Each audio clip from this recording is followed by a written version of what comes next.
Welcome to the Thriving Farmer Podcast. I'm your host, Michael Kilpatrick. Our mission is to inspire, educate, and celebrate sustainable farming. We believe that you can build a profitable, sustainable farm that gives you true farm freedom. Join us as we talk to farmers, innovators, educators, and entrepreneurs to glean their top takeaways in business and life. Hey, Thriving Farmers, Michael Kilpatrick here. Today, joining me is Rachel Miller, who is the founder and CEO of Moolah Marketing, a company that helps businesses build audiences on social media. She'll be joining us. Hey, Rachel. Glad to have you here. So Rachel, you're going to be joining us to talk all about how farmers can leverage free social media traffic to build their audience and grow their businesses. Yes, that's what I'm here for. So excited. So talk to us a little bit about your background. I mean, you have helped 45 people bring single posts from their business pages to more than 10 million people. And that can help them go from obscurity to household brands. Totally. And we've seen brands literally be built almost overnight.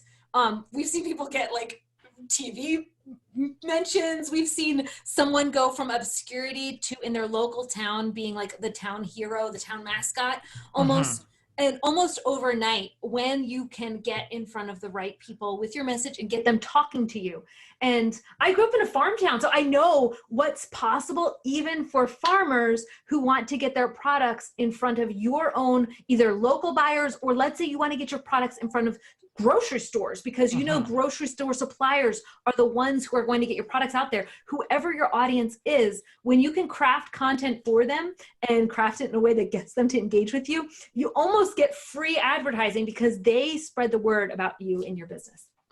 Absolutely. And the farmers we work with, I mean, they go through a 5-stage journey that we call the success path for them. And frequently at the beginning, they obviously can't grow enough. And so they obviously, everything they can grow, they can sell, but then they get good at growing. And now they have all this stuff that we don't want to end in the compost pile. So that's why we need to build that audience and help them be able to sell that. So talk to us a little bit about your background. How did you get started in the online world?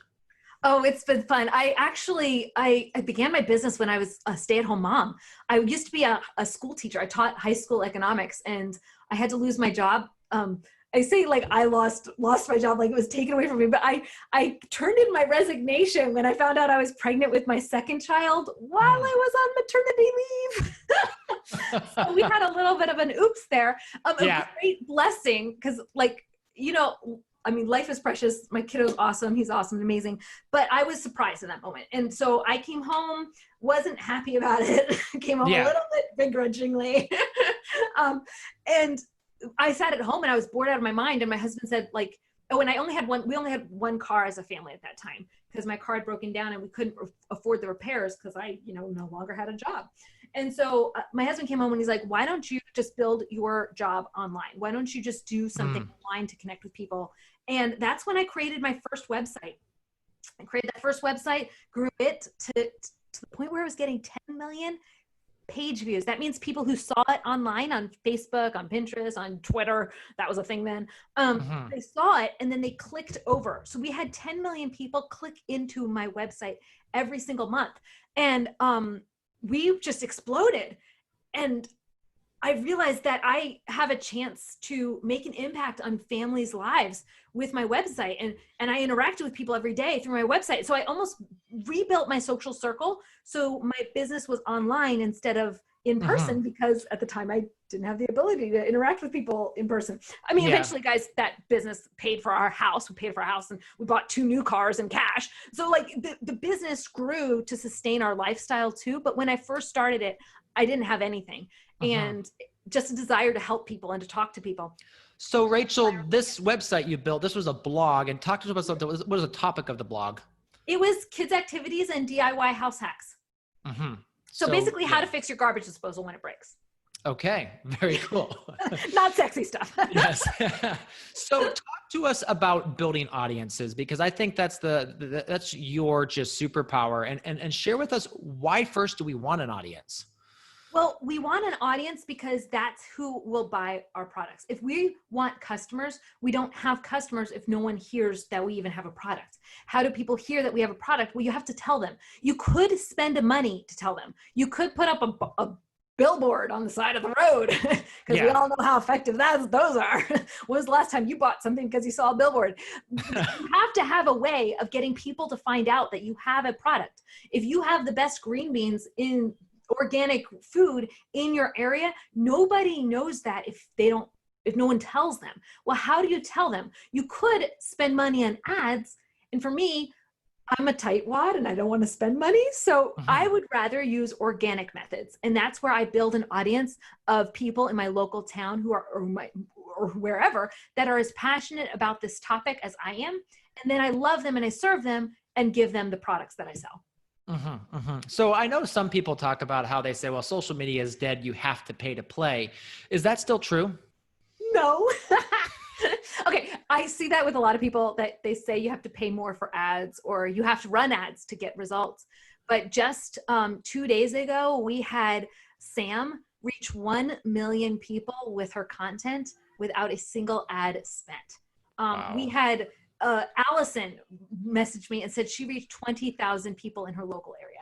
So it's possible to reach your people without using ads. And then because you create this wide audience, so you use the ad that without ads, excuse me, use the post to go to everyone in your local area. And then you retarget everyone in your local area with content just about farming and or about your organic food or mushrooms or whatever it is that you guys are growing. And then after you retarget those people with mushrooms, then you're going to retarget them again with come buy my mushrooms. So it's a nurture process. It's not an immediate come buy my product, come buy. It's not a sales relationship. You're building a relationship of like person to person interactions of trust. Yeah. Yes. Have them trust before they buy. So if you are just putting like, here, buy my green beans every single week, that's not going to build your audience because the people are just going to say, oh, they're just trying to sell me green beans. Exactly. But if you build a relationship as to why your farm cares more about the community than any other farm in the area, why your farm cares more about the relationship with the restaurant supplier, and you want to make sure that the whatever the restaurant supplier is looking for, you want to protect that. And you care about those restaurants even more than they do. Whenever you come at the relationship about what they want, you're going to be more likely to convert. So you'd be talking about things about how you're making their life easier, how you're making their life safer, how the product that you have is better. Well, it's not even about whether your product is better. It's about what they want. So you want safe food in the marketplace. Well, here's 3 things that other farmers are doing that's not keeping you safe. You are not saying I'm keeping you safer, because then it comes across, well, of course you're saying that because you're trying to sell me your product. But you're building that relationship and building that trust and telling them, watch out because there's this thing that's out there right now that could hurt you. And they'll be like, oh, okay, well, he cares about me because he's protecting me. And they subliminally start trusting you more. So when they do hear that you're selling a product, they're going to be more likely to trust and buy from you versus someone else. Absolutely. So I know a lot of people use their Facebook, their personal profiles as well. So what are some tips on like how should you be using your personal Facebook profile? I want to use your personal profile to build relationships. That's also what I use for Facebook pages and Facebook groups. If you're a local seller, getting a local group is powerful, super powerful. But I want you to use trust factors on your personal profile. People come to a personal profile to have a relationship with that person. Whenever you fill your personal profile with lots of buy one, get one free, or join my lead magnet so you can be my VIP seller, that stuff pushes people away when they interact with you, and they're going to be less likely to buy from you. Even though you think, I'm giving them discounts, don't they want a discount? But you're actually pushing them away from you. And I guess the other stuff too is I tend to try to stay away from like really political stuff or like, words with friends and stuff like that, because I just feel like that's almost spammy. Well, it depends. Like words with friends is definitely spammy. I would definitely avoid that. But sometimes the political stuff can help you do better because you want to wear the things that your audience cares the most about.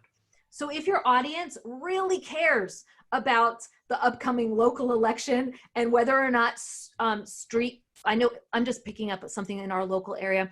They made streetlights take photos, and some people really cared about it and other people really were mad about the cameras taking photos, and the cops were yada, yada, yada. Anyways, the streetlights were this really big hot topic.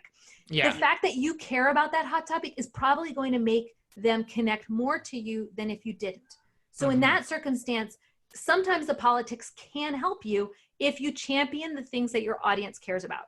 And even if you're saying, look, I don't understand, someone explain to me why this would be for the cops, why they need to have the lights, that whatever. Just the act of asking that, even if they're on the other side of the spectrum, they're going to kind of connect more to you. Yeah. But ask it in a way that's not condemning. Yeah, no, I think you're right on that too, because I think I've asked some kind of political questions lately, just because we have a lot going on in our country right now. And so I'm trying to learn, I'm trying to understand more about it.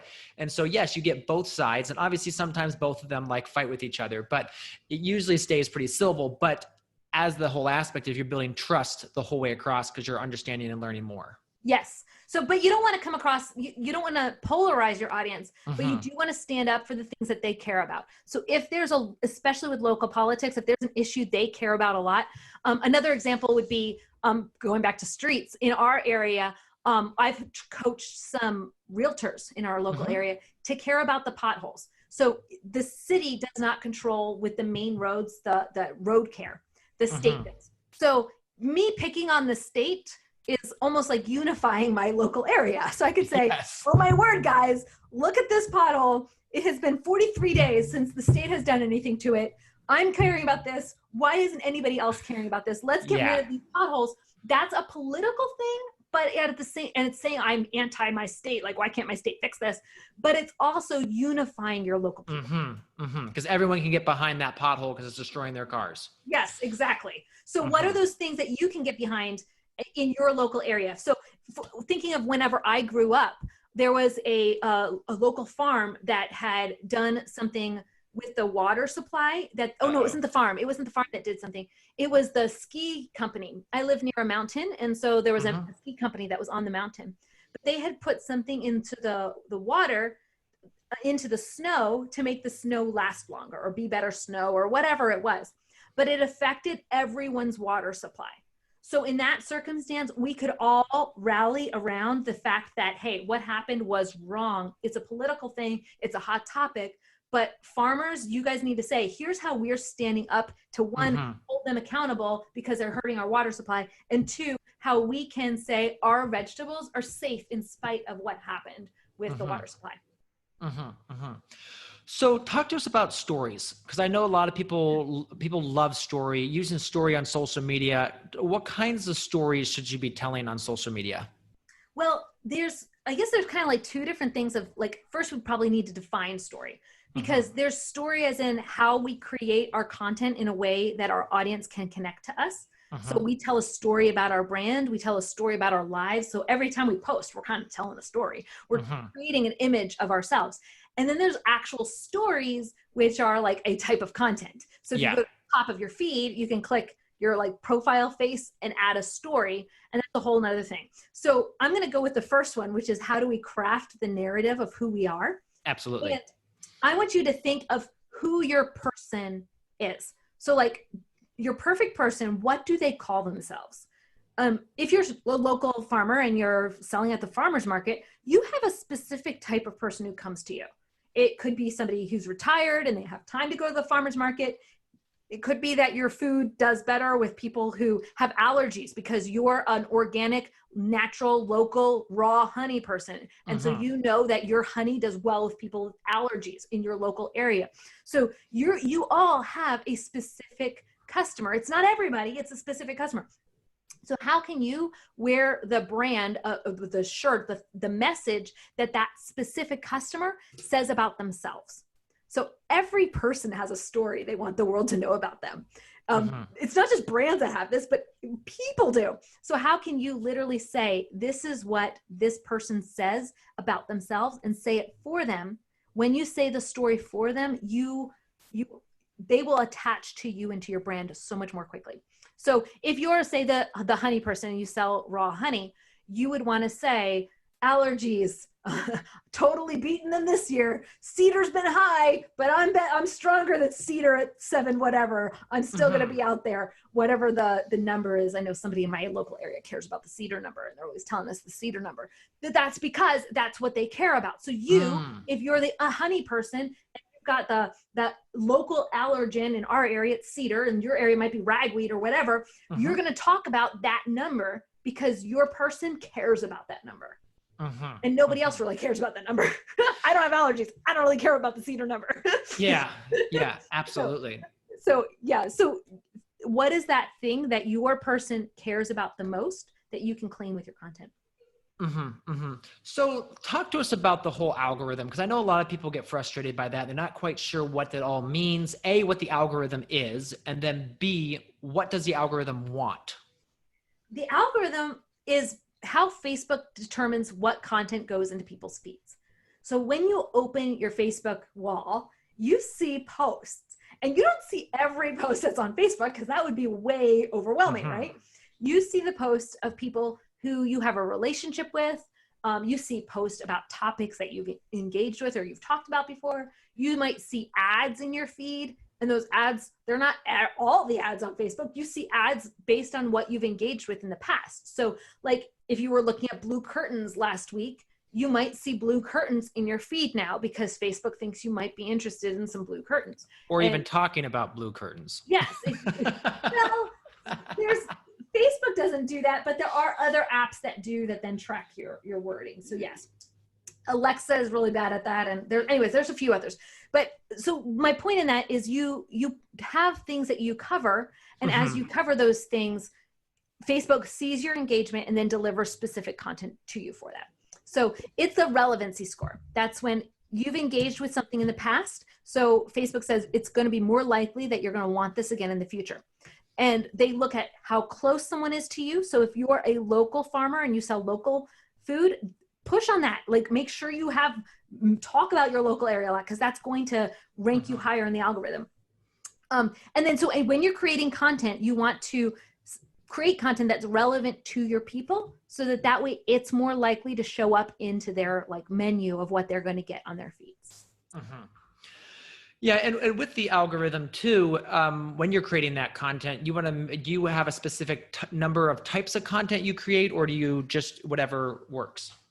I like to have a photo, a video, and a conversation starter because my content is not about me, it's about my audience. So I want to make sure that I include questions to find out who they are and what I can do to best serve them. So who here is struggling with allergies this year? Let us know because, is it ragweed or is it cedar that is your trigger? So you're asking them to talk to you. What that does is tells Facebook, hey, remember the algorithm is looking for relevant content. Hey, this person just talked to this brand. So this brand must be important to this person. So next time the brand comments and says, hey, we have a sale at our farmer's market, come get the raw honey at the farmer's market, they're going to be more likely to see that and they're going to be more likely to come.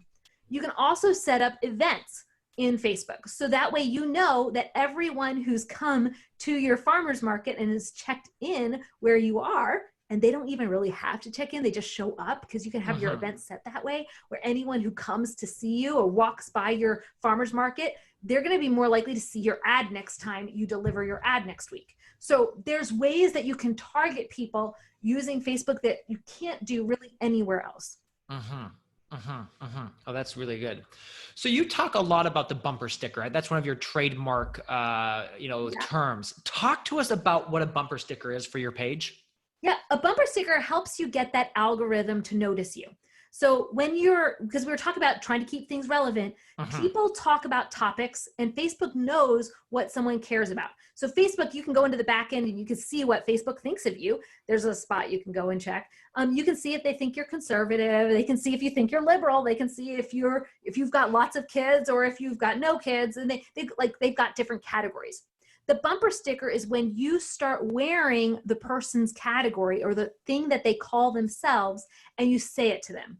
Because what a soccer mom calls herself and says about herself is very different than an empty nester.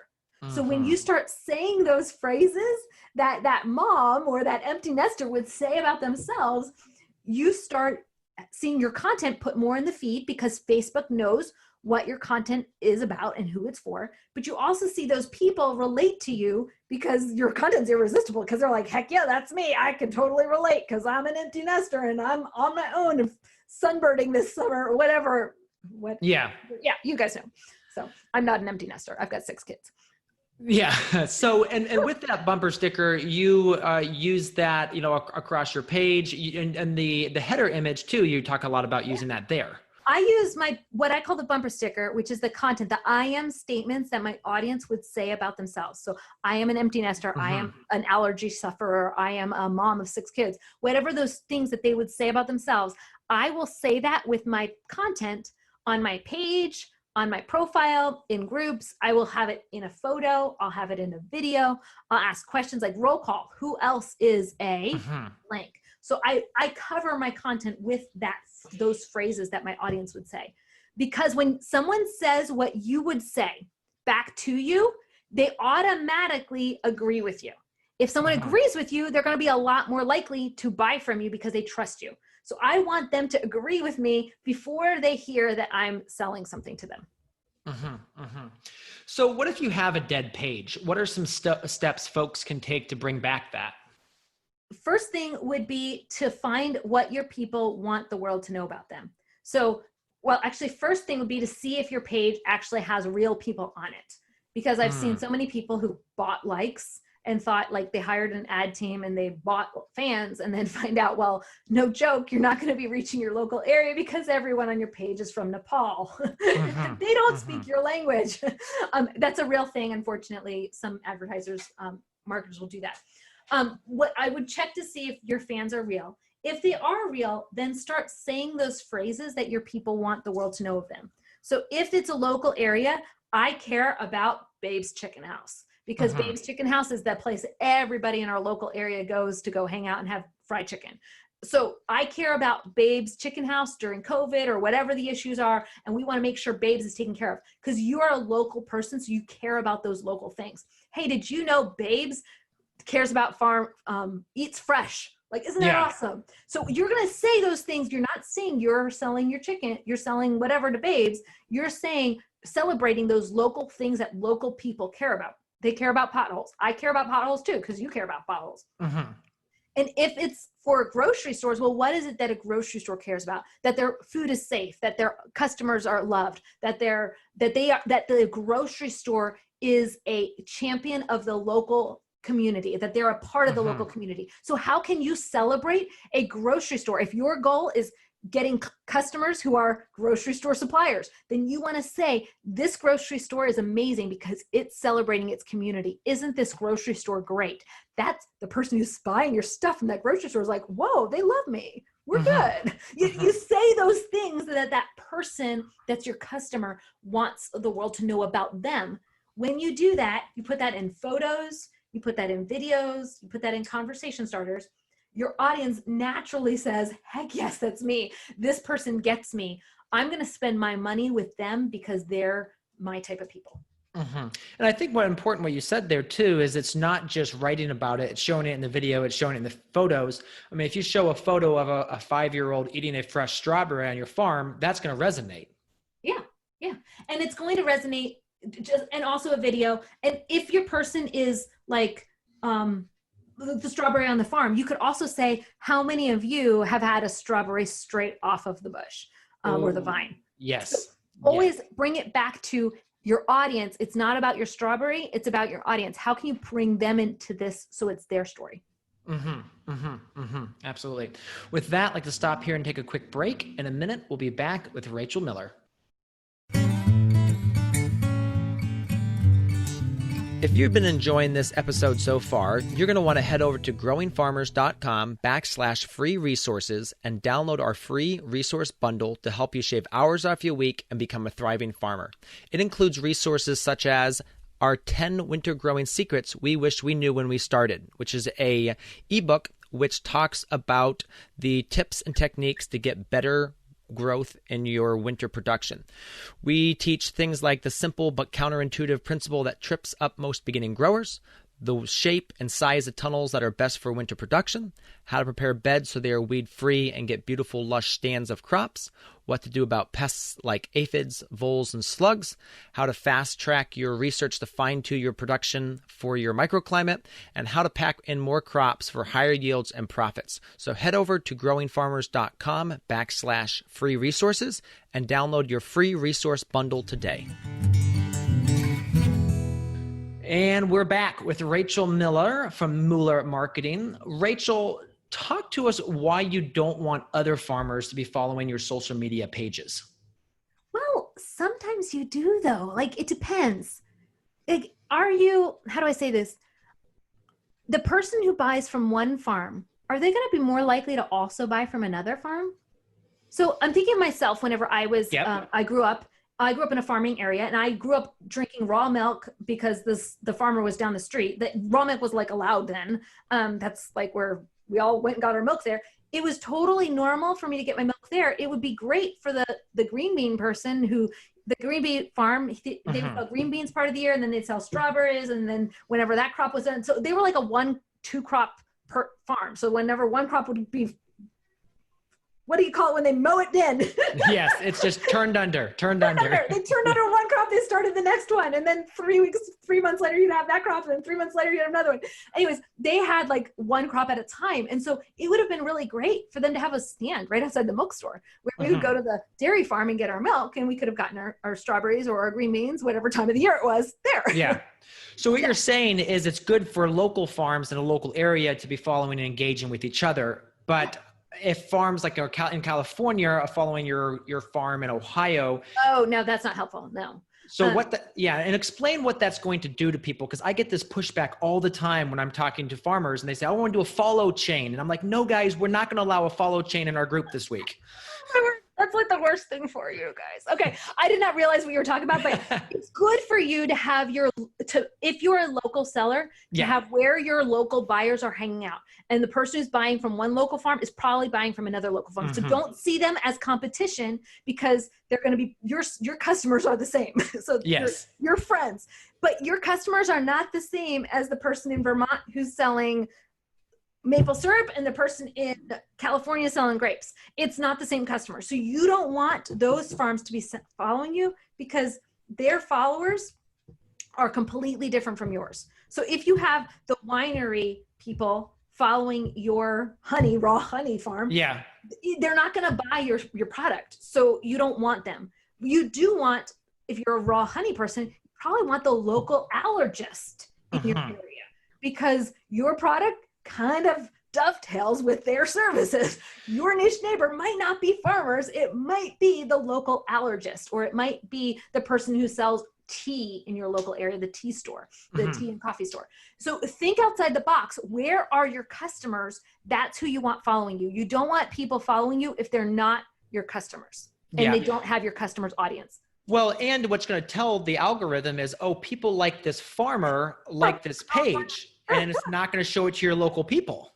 No, because Facebook looks at your page and they give like 3% of your followers. They'll put your content onto the feed of say 3 or maybe 4% of your followers. Well, if it's a random 3 to 4%, so like it just randomly puts it in front of 3% and says, do they like it? If they do, we'll show it to more people. Well, let's say your page has 40% of them are in Nepal, and the other 20% are in California. And oh, by the way, you're outside of Cleveland.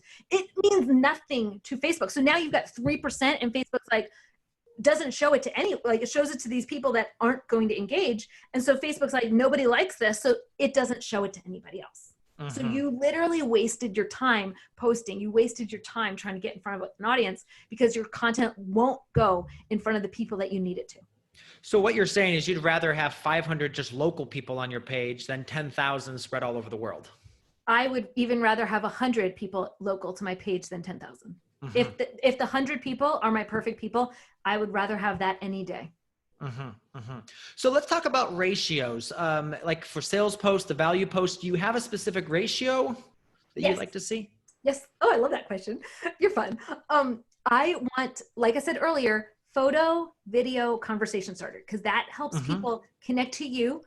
Photos tend to get people to like your content. Videos, people trust you because they see your face and they talk to you and they see you interacting. And then conversation starters, you give them a chance to talk back to you. So you always want to have that mix. But then in addition to that, I have 1 out of every 4 posts. So it's photo, video, conversation starter. And then the 4th post I have be something that I can promote of my own. So that's when I'll sell.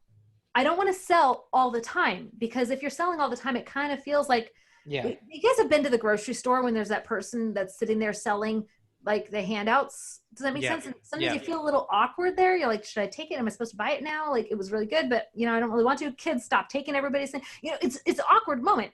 I don't want you to have that awkward feeling with your customers. I want your customers to be like, oh my word, this apple was so better than anything I've ever gotten in the grocery store. Where is it? I need more of them.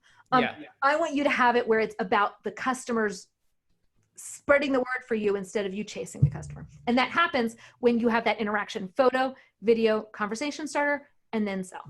Okay. So then in the sales post, don't necessarily have to be direct to sales. They can also be more of a sideways sale, or more just like talking about the benefits of your product instead of like just buy my apples. Anytime I do a sales one, I want to think about what the customer would get in the position they're in that would make them want to purchase my product. So this could be, oh my word, this is the juiciest apple. That's what so-and-so just said. Wondering where he got them? Heads up, hint, hint, we'll be there at the farmer's market on Friday. Or heads up, we now have a booth at our farm where you can directly purchase straight from us, farm to table. We bring that we live that as a reality.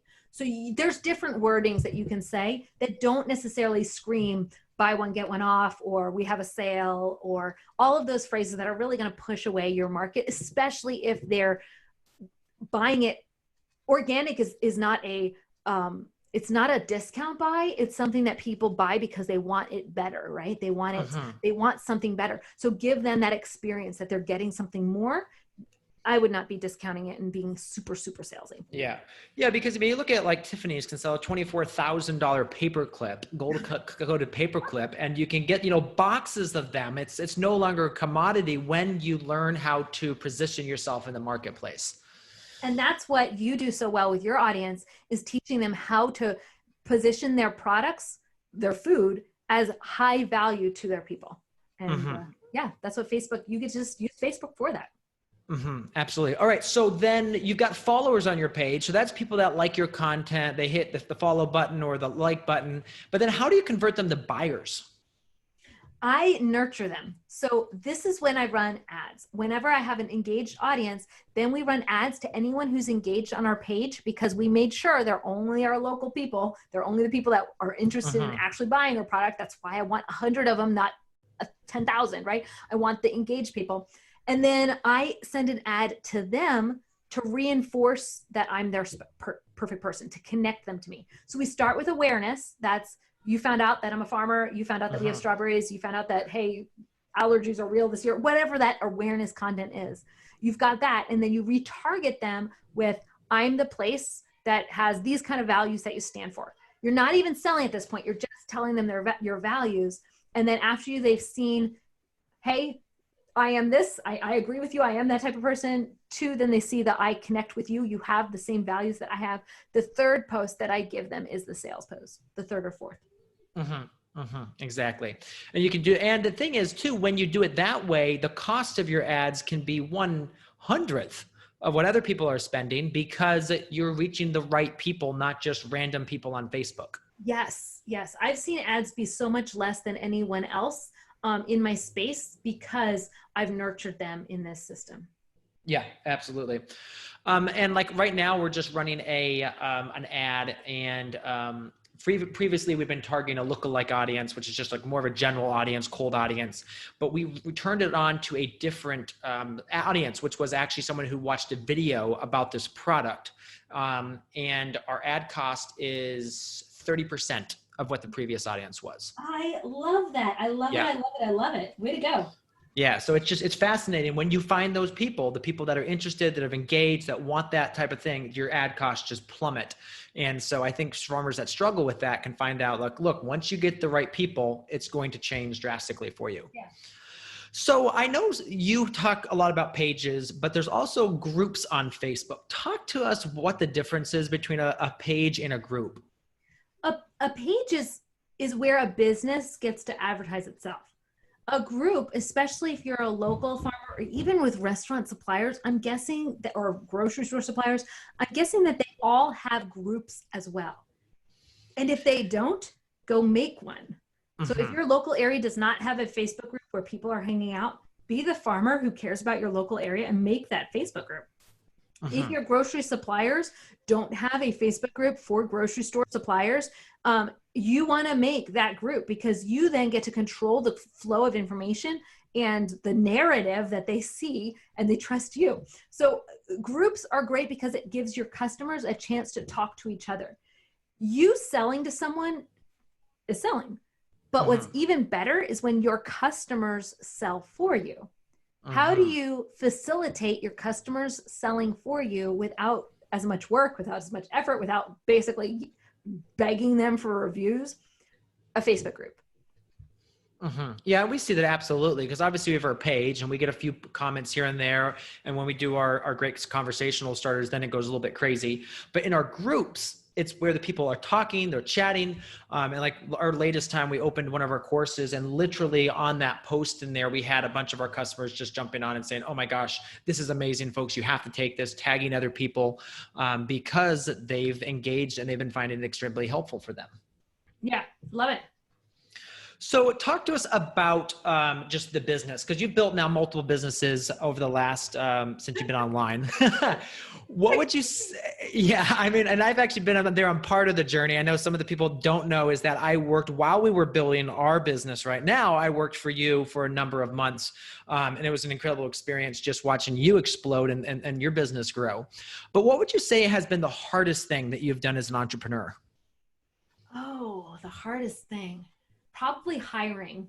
Because hiring is, you're putting your faith in like someone else to do part of your business for you. And sometimes they don't do the work, and sometimes they do. And sometimes then they leave because they go to start their own business like Michael did, which is awesome and amazing. But hiring the right people and giving them the tools that they need to be successful and the systems that they need to be successful is the hardest thing. So as a farmer, you're going to notice this too. You're going to want to hire somebody to do your social media. You're going to want to hire somebody to help you with your planting. You're going to want to hire someone to do X, Y, Z. And part of the problem with hiring someone, maybe it's just me that's noticed this, but I hire someone before I know the job. So if I hire someone to do my weeds before I know what's a weed, how am I going to tell that person to weed effectively, right?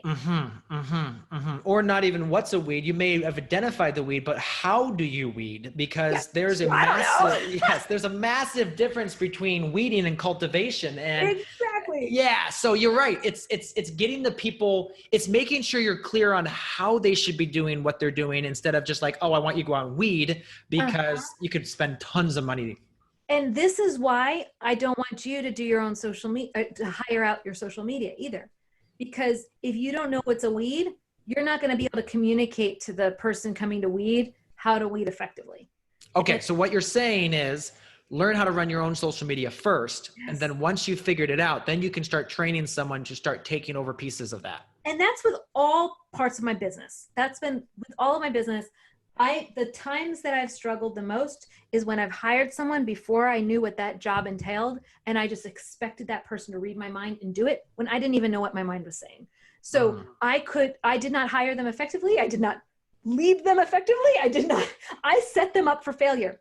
If you hire someone for social media, you're going to set yourself up for failure because you don't know what that business is. You as a business owner, you really, especially until you've scaled and you're at a size, you're going to need to know what every part of your business is for you to do it effectively and for you to outsource it. You can't outsource it until you know what it is. And that's where I felt in my business the most, probably. What do you wish you had done sooner or earlier in your businesses? Oh, that's an interesting one. I mean, on one aspect, I think you say, you've got to be clear on what you hire, but I also know the other aspect is you do want to try to get stuff off your plate quicker. Yeah. Yeah, there is getting stuff off your plate quicker. I think I tend to get things off my plate too fast though. So there's different personality types, and I think what I probably would have started on earlier was finding a way to leverage myself.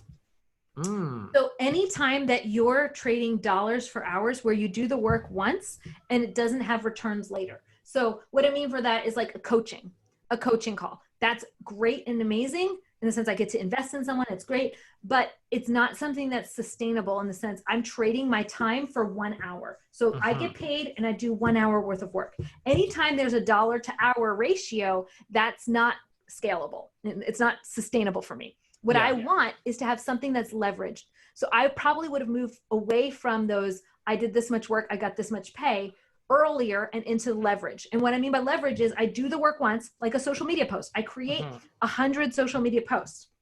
I create them one time. And then those posts, I get to post them every night, one a day for the next 100 days. And guess what? At day 101, they're not going to remember that they saw this post 100 days ago. So you can start it all over again. Yeah. So, and another thing. I didn't leverage my time. I thought I have to do this every single day instead of thinking, how can I systematize this so I can leverage my time? So converting that into the farming world, that would be similar to, am I going to actually do the seeding myself, or am I going to spend my time setting up a better seeding system or a more automated seeding system so it can be done quicker and more efficiently in the future? And even if it takes you longer to set up that system, it's going to save you more time in the long run. So I think a lot of times as we think we're going to take the shortcut because we're just going to do it right now, it's only going to take 2 days if I do it right now.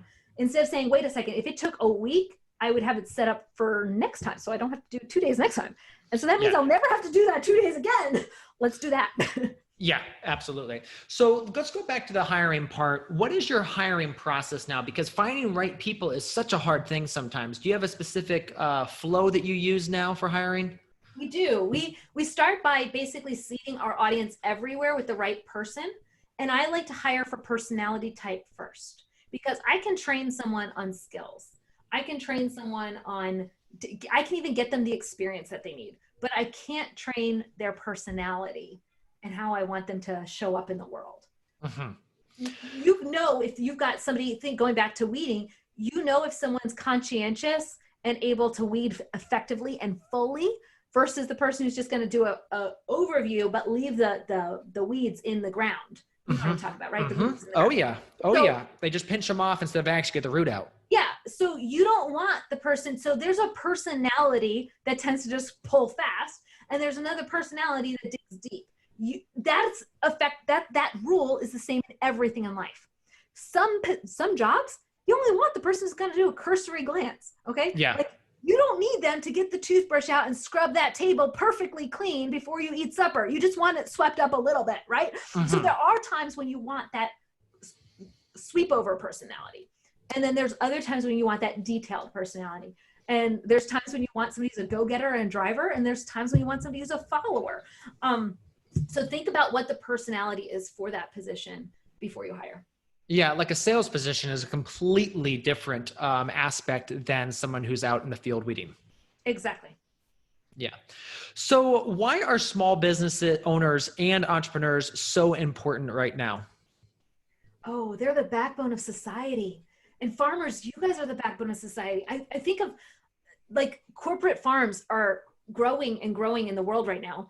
And they aren't caring about what happens to the consumer as much, because their consumer is a bigger scale. You care about the individual consumer. So you are the backbone of our society. We desperately need you. We need you to stay in business. We need you to care about us. We need you to create diverse food supply. So we're not having one type of banana that's going to be wiped out.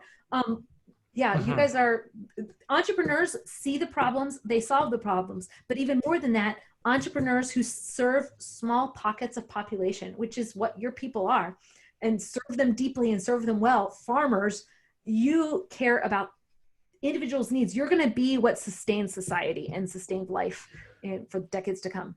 Yeah, and because the small business owner they can pivot so much faster compared to these massive businesses, which take literally sometimes years to move stuff over. I mean, we saw that in the COVID crisis when there was literally they were gassing entire houses of pork. A, because they couldn't process them because the workers got sick, but B, because those pork were engineered to go to universities and to schools, which had been completely shut down. Yeah. Or remember they said the processing plants couldn't hold pork that were bigger than those. Yeah. Yeah. And So it's like a farmer though, you guys would figure out a way to make that pork fit. Like I remember growing up in a farming community, you guys, they made it work. Like yeah. they still processed a pig. Yeah. Yeah. I think the story you're referring to is I think like the standard pig is it has to be like 247 pounds, not 247, but it has to be between like 230 and 250 or whatever it is.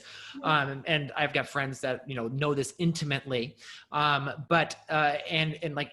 because they were being delayed a little bit, pigs got too big and they just wouldn't fit the process any longer. But a smaller farmer though, you would have been able to process that pig.